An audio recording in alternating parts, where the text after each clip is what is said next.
Today will be a kind of weird episode. You're going to be patient with us. I have a co-host today, and Marinelli is going to join me, and we are going to speak with Rob Christopher, who directed The Last Martini, a short written by Barry Gifford from Lost Highway and Wild at Heart fame. And it stars Wendy Robie, our favorite Nadine Hurley from Twin Peaks. And so we talked to them. The internet connection, was it that good? Let's just say, there's some Garmin Bozia. But so I've edited there was a lot of freezing, okay? But I've just clipped out all of the freezing. So is there going to be some jumping? Think of it. Wait a minute, I got this. Think of it as we're in part 3 of The Return, where Cooper does the jump cut, and you all thought that was cool. You'll think this is cool. But basically, the audio will be fine. The video, we'll see. But you can catch this film, The Last Martini. We'll be playing at, short film places around the country and probably in Chicago at the Music Box Theater from April 11th to April 20th. I will be your host of the Q&As for that week. Daniel Knox, this is his event. He is the Grand Poobah of the event. I think he goes by Grand Poobah now. Pretty sure. He's curating it. It's at the Music Box. The staff there is wonderful. I'll be there the whole time. I'll be having some books and hopefully the new Blue Rose magazine and hosting the Q&As. It's such a great event. We did it 2 years ago. Last year, I think maybe in Dallas. And it's a way to see all David Lynch's films. And I believe, maybe if you're lucky, Wendy Robie and Rob Christopher will be there as well. Now, will they only say 3 words and freeze and then say another 3 words? I can't say. Okay, I don't know if by then internet connection will be in our heads. I have a new book out called Always Music in the Air. It is about the music of Twin Peaks, has some great interviews in it. Dean Hurley, Laurie Eschler, Kenny Landrum. You're like, wait a minute, those aren't Twin Peaks people. I've never heard of them. You will after reading this book. They're the people that were behind the music. Behind the music? What is this, VH1? Of Twin Peaks. So you can pick up my book, Always Music in the Air, and you should be pre-ordering the final issue of the Blue Rose magazine. The Blue Rose is coming to an end in April 2025. I got the idea in October 2016, so we had a very long run, 18 issues. We're coming to an end with a tribute to David Lynch. There's an interview with Kyle MacLachlan in it, Agent Cooper, we have Jennifer Lynch, we have Peggy Reevey, we have Sabrina Sutherland, articles by John Thorne, Courtney Stalling, Scott Ryan, Em Marinelli, Matt Marone, Dougpa, Brian Cursor, he's Dougpa, and Stephen Miller is going to be in the Kindle edition. We have the Kindle edition is going to have extra stuff because we had so many people submit things. And the magazine can only be so long. So the Kindle and the print will be different for the first time. So you can get the Kindle on Amazon, Blue Rose 18, or order a copy at bluerosemag.com. Here's the thing. I'm not ordering extra copies because we're done with the Blue Rose. So you want to get your order in right now, today, because I'm going to be placing the order in the next couple days. And then that's what we have, and those who get it don't. And this is our best issue. The Kyle MacLachlan interview is incredible. And the Jennifer Lynch interview is going to break your heart. It's incredible. But today we're here for Wendy Robie and Rob Christopher and The Last Martini. I suggest you make yourself a color-tini for this. Now, you know what? That's probably end. I guess we gotta go. We are now very excited to welcome to It's Our Time director Rob Christopher and actress Wendy Robie. Hello, guys. How are you today? Great to speak with you. Hi, glad to be here. So we just watched The Last Martini. Thank you so much for sharing it with us. And we're feeling a little tipsy because, unlike you, we don't have the rule of stopping at 3. So, my goodness. Let's start with that this comes Thanks. from Well, a I mean, my goal was my goal was that you should want to drink a martini after watching the film. So it sounds like we were successful. yes. Um, Tell us how you got involved with Barry Gifford and got this story. Well, my last film, Roy's World, Barry Gifford, Chicago, was a sort of impressionistic documentary I made about his childhood growing up in Chicago in the 50s. Um, and although Barry was not super involved in the nuts and bolts of making the film, we had a really good collaborative process. And he sort of made it known that if I ever wanted to adapt any of his stories later on, that I should feel free to try. So this story was one I'd read many years ago, and I guess it just sort of stuck in the back of my mind. So I tried my hand at adapting it into a screenplay. Um, and I don't remember exactly how the idea popped into my head, but somehow I got this idea of Wendy playing the main character, the mysterious woman in the bar. And then it just all came together for me. That's the kind of idea that just got me really excited to like make this happen. Wendy, I loved I loved what you brought to this mysterious woman character. And I could feel the like generational story coming out of you when you were sharing it with him. Like it was embodied within you.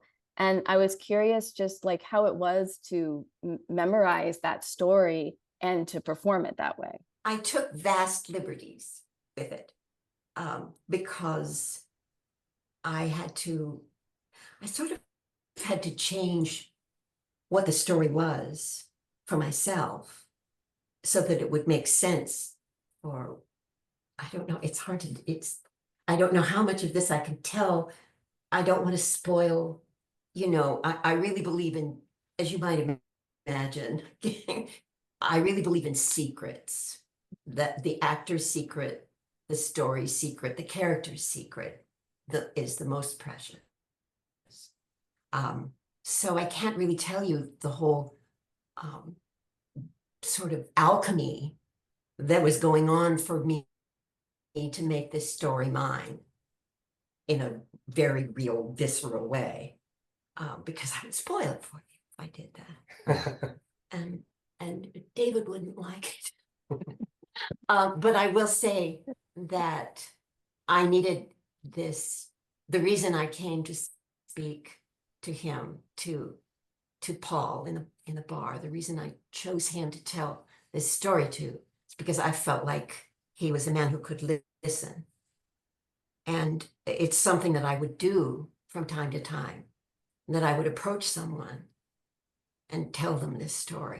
And it was always the thing that I wanted from this. The reason I did it was because I wanted forgiveness. I wanted forgiveness and a blessing. And I would, because I knew how to choose well, I could get some of that anytime that I did. Anytime that I told the story, I would get some of that. And it's up to you, watching the movie, the audience, if you think I got that, if you think I got that forgiveness, and to what extent that was a success. I know that I walk out grateful. When I walk out, I'm grateful. Does that give you anything? Yes, yes. Okay. It does, and also keeps the mystery. And that's exactly what we want, right? That's like what the film wants. We want to make our own interpretation and find our own meaning within. And also you're speaking to what you did, which was wonderful. Yeah, I just love this film. Scott, did you want to come in? Rob, how do you feel as a writer director that to give that space to the actor to make that story their own and play with it as Wendy wants to? How do you create that space on the set? Well, it all starts with Barry Gifford's dialogue. And most of the dialogue in the film is taken verbatim from the short story. As far as I'm concerned, Barry is one of the great masters of dialogue in American storytelling. And when you have lines like that, and an actor like Wendy, you just kind of stay out of the way, you know? It's all there. Wendy's going to like bring out all the richness and ambiguity in that language. So it's just a matter of like making sure that that she has the space she needs to do her work, and that I'm just, you know, whatever else I'm doing as far as the film, the lighting, the editing, the angle. It's just about you know, putting as nice of a frame around that as I can, so that she can do her thing, basically. In other words, it's about doing as little as possible. I That's what they said. That makes you a genius, want to according do to the as little as film. possible so that the real movie happens. Exactly. The real movie happens in the viewer's imagination as they're watching it. Mm-hmm. You use a lot of close-ups, which I thought That's was true. That's where interesting. the real movie happens. In the viewer's imagination. Yeah. Right. Yeah. Yeah, what will you think about? I was curious about the use of close-ups because I noticed you really get close on them while they're in, and I wondered, was that part of filming in the bar, or that was your plan ahead of time, or I'm just curious about that. That was always my conception. One of the things I was trying to capture in the film is a space that's becoming increasingly rare these days, which is a place that's not at home, a public place, but it's a place where you can still create a kind of intimacy with another human being. You know, most bars today, they've got 15 TVs going, the music is blasting, all the tables are really close together, everyone's talking really loudly. But in our film, we're in a dimly lit cocktail lounge. There's no sense of the outside world at all. So when you're in the booth with Paul and Anna, you're right there with them, and you know there is nothing else going on outside of these two human beings having that connection. So it was all about being very close and very intimate and very intense. There would be no place to hide in their conversation, and so you know that's the feeling I wanted the film to convey. You can really feel that intimacy. It translates beautifully. And even the close-up shots of the glass and the nuts and the candle, it's all very much, we are in that world of that booth with them. And it's really beautifully done. And it does seem like a dying bar like scene, right? Like there are just like now it's so loud and football games on and all these things. Tell us about that specific bar that you chose for filming and if it had significance to you. So I wrote the screenplay over one weekend, just kind of as a test to see, you know, could this story be adapted into a film? And I shared it with my husband over cocktails, naturally. And he finished reading it and he was like, well, you have to shoot this at Bryant's. And Bryant's had not even like occurred to me when I'd been writing the script, which is nuts because as soon as he said you have to film at Bryant's, I was like, absolutely, that's the only place where we can shoot this film. I am based in Chicago. Bryant's is a bar in Milwaukee that has been open since 1938.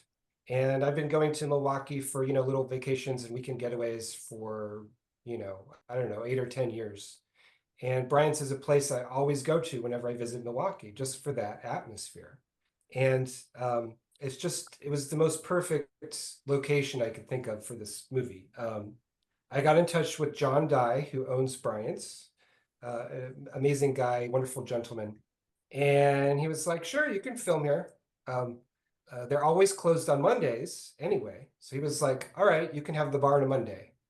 And it was an opportunity I couldn't turn down, even though, you know, we all had to like get in a caravan of cars up to Milwaukee to film up there for one day. I mean, it just added so much texture and atmosphere to the story. I didn't want to make the film any other way.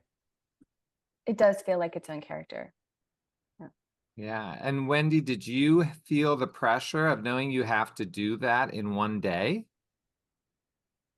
Like that puts you have so much dialogue. But there wasn't a lot of action. We didn't Mhm. have, blocking was easy.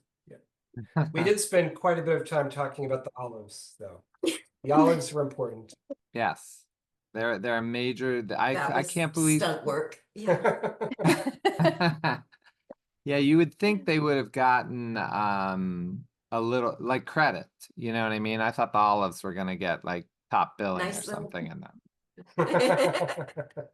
One thing of the movie that took me out of it was the guy sitting at the bar, that Spencer Parks dude. I mean, what was the deal with that guy? I'm just saying that because he's my friend. Yeah, So, we know him. Well, Spencer is a big Twin Peaks fan. I'm sure that you know Spencer. Yeah. And he was just like happy to like volunteer to like do whatever. He was like, I can be a driver, I can do production assistant work. Um, and we needed people to be sitting at the bar for certain shots. So he and I didn't talk about it a lot, but my conception of his character is, he's the solo lonely guy who's you always see at a bar who's just like kind of staring off into the distance, sitting by himself, and he's probably had a really terrible day. And I just thought that was a funny little touch to have him in the background of certain shots. Yeah, I just had to call him out because he's my friend. So, are you coming to Chicago to Daniel Knox's thing at the Music Box? Do you know if you're showing the Barry Gifford thing or this or anything like that? Well, we are really working on making that happen. I have not gotten a word either way yet, but Daniel and I are in touch, and I would really love for it to happen. Yeah, I'm hosting the event. I do all the Q&As for it, and I'd love to have you guys come out and, show and do a little talk. I think Twin Peaks fans would love it. David Lynch fans would love it. Um, so hopefully we'll get to see you there. It's going to be a great weekend. Or I'm sorry, it's 10 days. That's more than a weekend, so. I was able to be there for part of the last retrospective, and it's very special. The Music Box, seeing these amazing films on a giant screen with an appreciative audience, it's just a wonderful time. Definitely. Wendy, do you mind if we ask you some Twin Peaks questions? Of course, Sure. of course. Can you tell us how Twin Peaks came back to you? Like coming back after 25 years, what that was like for you? Did you want to come back? What were your feelings on it? Oh, I definitely wanted to come back. I remember it so clearly. It was in 2014, and it was a Friday afternoon, and I was walking home. I was walking through Southport, so I was fairly near the Music Box. Hmm. And I got a phone call from David, and I quickly dashed around a corner. Hello. And he said, Nadine, do you want to come back? And I said, I do. And Sabrina had called me about a month before that to it was like she would go around to, make sure she had everyone's phone number or whatever. And, she would sort of, because sometimes some of us were a little harder to find than others. So I thought I might be getting a phone call, but that's when I got a phone call from David. And it was like, absolutely from then on. And then, it was back and forth because are we, aren't we? Will it, won't it? I mean, because if David couldn't do this the way he wanted to do this and tell the story the way he wanted to tell it, then he wasn't going to. And we all felt the same way. It was his, it was up to him. He was the only one, and we couldn't do this without him, and that was that. And so we just waited around to see if it was going to happen or if it wasn't. And I don't know if you remember this, but it was Machen who sort of set this up. She said, okay, here's what we're going to do.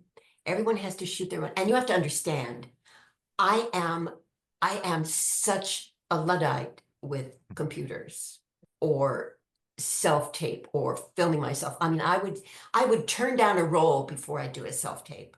I just can't. But for David, for this, I'll do my best. But what we all had to do was to film ourselves saying whatever it was. Twin Peaks without David Lynch is like, you know, and Cheryl Lee's was the best. Twin Peaks without David Lynch is like a girl without a secret. So mine was, of course, you know, cotton balls. So everyone did something and sent it to Nation, and then she took it from there. So, I mean, that's what I remember about all of the back and forth. And then it was just, you know, we didn't shoot it until it was like late 2015. I know I just done Winter's Tale at Notre Dame, at the Shakespeare Festival in Notre Dame. We just finished Winter's Tale, and it was like the next day. And I flew to Seattle. Wow. And then we shot up there. And I remember spending some time standing kind of where you are right now, looking at the fall. Yeah, exactly. Exactly.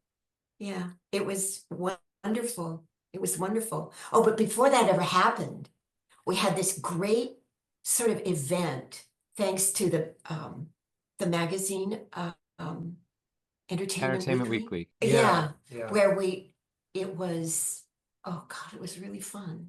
It was like a kind of reunion. That photo shoot, yeah. Yeah, it was a whole day of, you know, you like look over where you're getting made up and somebody's doing makeup and you look over and, you know, there's Peggy or there's, it was wonderful. It was just wonderful. It was like all those years between, we'd sort of, our characters were still in Twin Peaks. It's like we were seeing each other again, but our characters were too. And everyone had the same kind of fondness for just all seeing each other.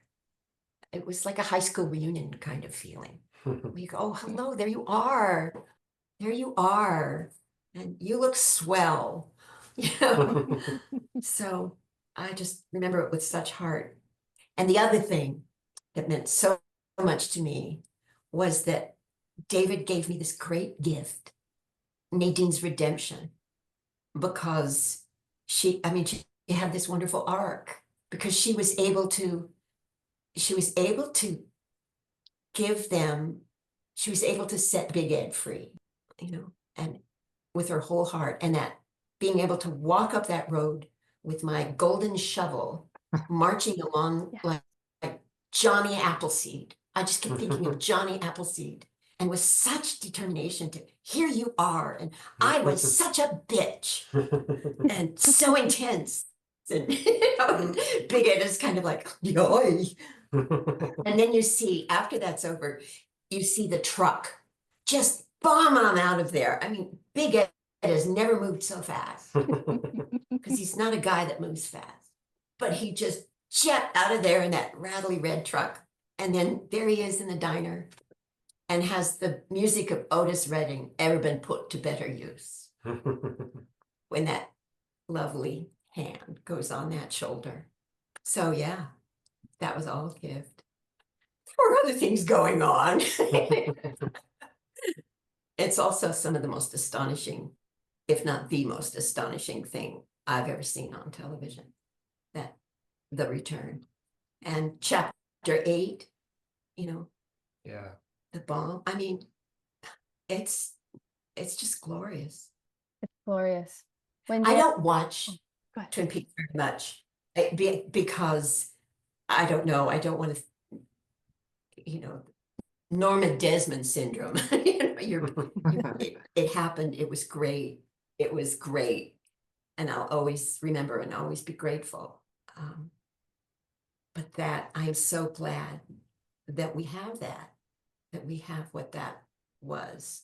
I mean, the first 2 seasons were great. They were, that it was wonderful, but oh my God, that third season, The Return. I mean, I'm as big a fan as anybody. Yeah, it's a masterpiece. It's a Yeah. masterpiece.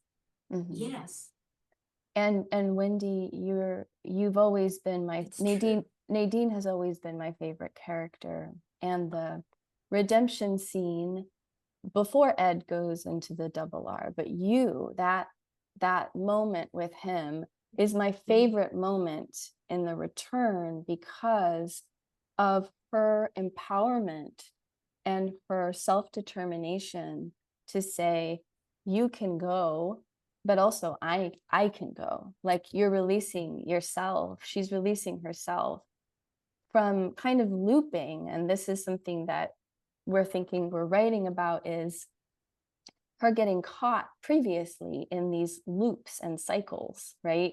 Like the being inside the drape with the drapes, and going back to high school and getting stuck kind of in a trauma place. And she's literally shoveling herself out of the trauma shit with the shovel, the Johnny Appleseed shovel. Yeah.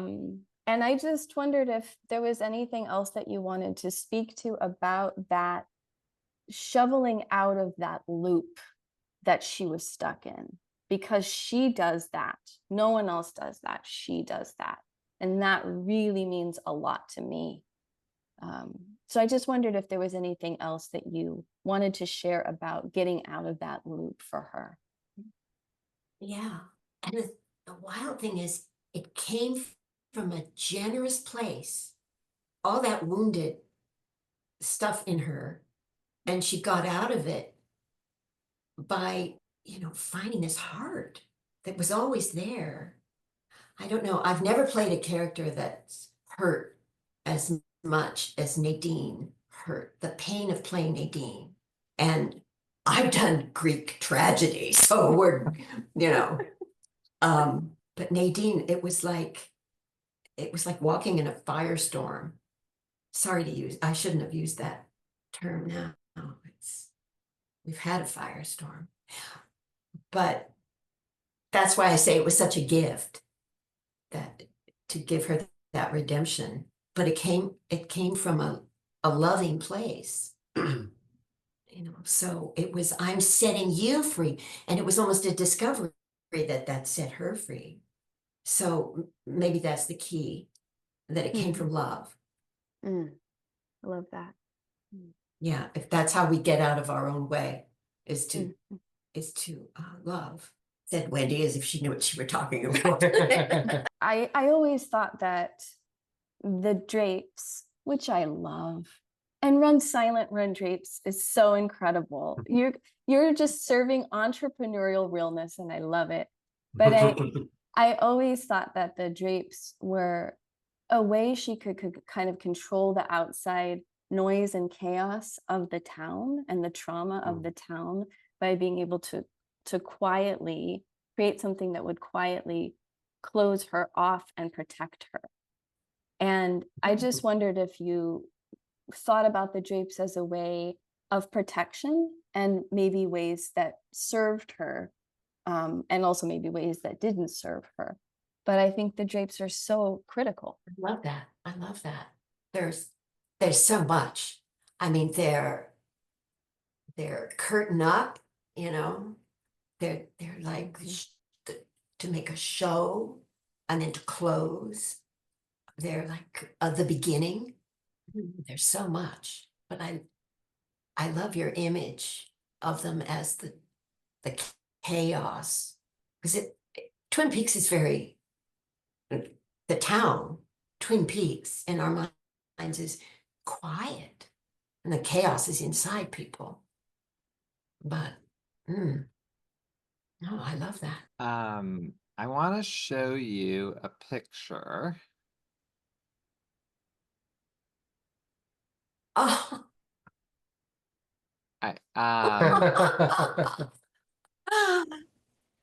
So there's no reason for you to remember, but we met in 2017 at the Twin Peaks Festival.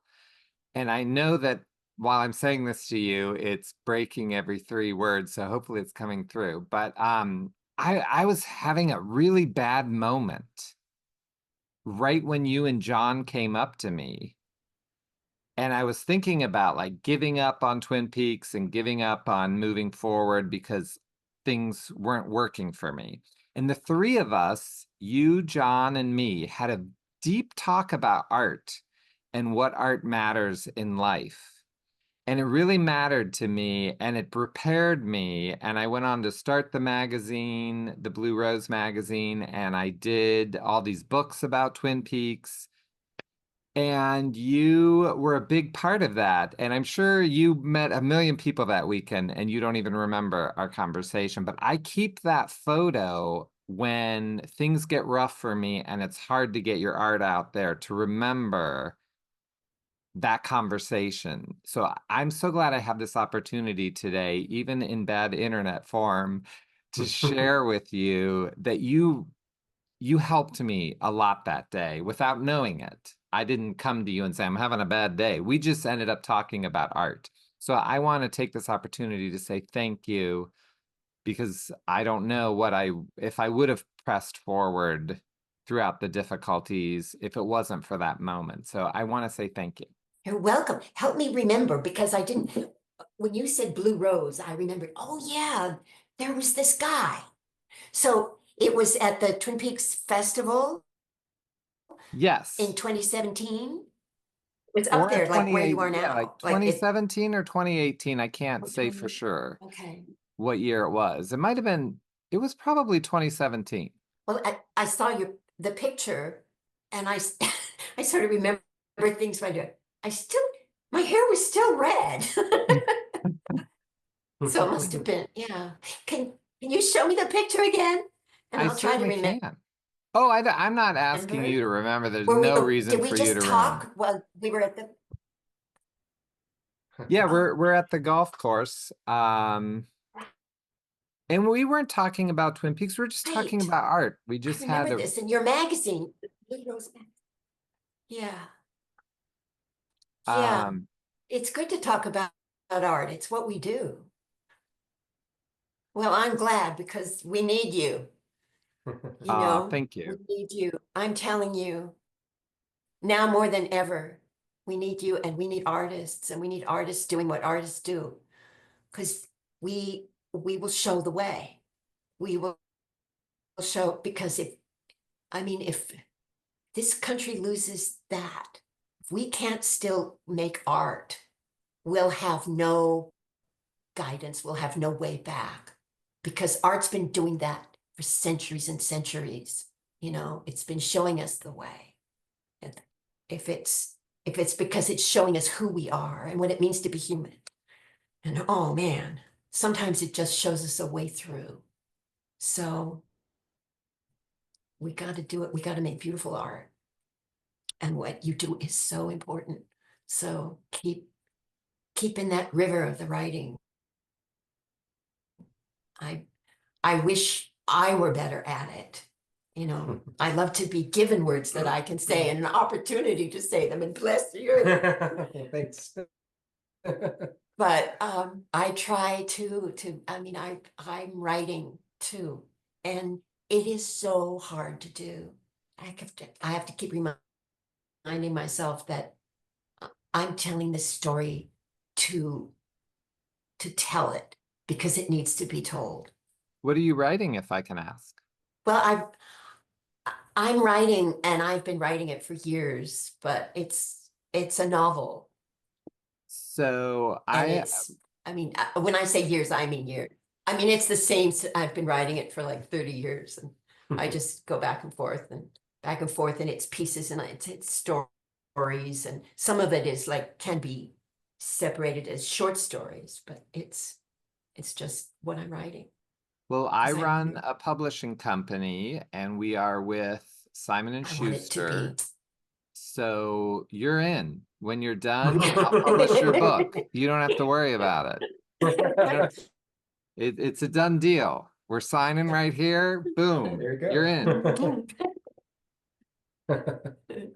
So, but you know what I mean? I mean, that dark night of the soul when you just, and then when it really comes, but I know that we need you guys. We need us all.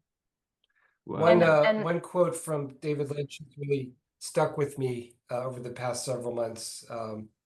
And I'm paraphrasing here, but he basically said, don't worry about the darkness, worry about creating light. Because when you create light, you chase away the darkness. And, you know, in my own small way, I hope that My Last Martini creates a little bit of light, because it is two people having a moment of connection. And that's something we need more of. That's the only way that our society can heal, is to find ways to connect to each other. David managed to give you an image or just some little piece of truth exactly when you needed it. And I have to say, because of the image behind you right now, that there was this sort of almost out of body moment that I had when I was up there shooting my very small part of Twin Peaks: The Return. I wanted to go up to that promontory, to that sort of viewing spot where you can watch the falls, probably very close to where that shot behind you was taken. And I had walked down to the bottom of the falls and back up that road that day just for exercise. And it was early, and David was out there. He was standing there. I didn't even see him at first. I just walked out to them, and there weren't very many people, and they were very nice about being private and moving away. So I walked up and said hello, and he knew that I was there to. It was a place that I wanted to stand for a while and think about my daughter, and he knew that. He knew that. And it was, my daughter passed away in 2007. But he knew that's what I was thinking about. And he said, so we were talking about death. And he said, it's easy. It's falling water. And then that was it. See you later. I went away. But it's easy. Gestures. It's falling water. So that was a gift too. Thank you so much for sharing that. That's beautiful. Yeah, that's light. That's giving you light. Well, I hope that I can see you both in Chicago. I'll be there for 10 days. Come by the Music Box Theater and we'll have another conversation, maybe change our lives again. Who knows? It's a deal. I can't wait. It's a deal. Thank It's you a both good so place. much. Thank you for all Thank of what you you. shared, and also for your incredible film that I hope a lot of people get to see Thanks, and touch into that light that you're talking about, because it's there. That connection is there, and we need that too. We need those intimate connections. So thank you for that. Yes. Yeah.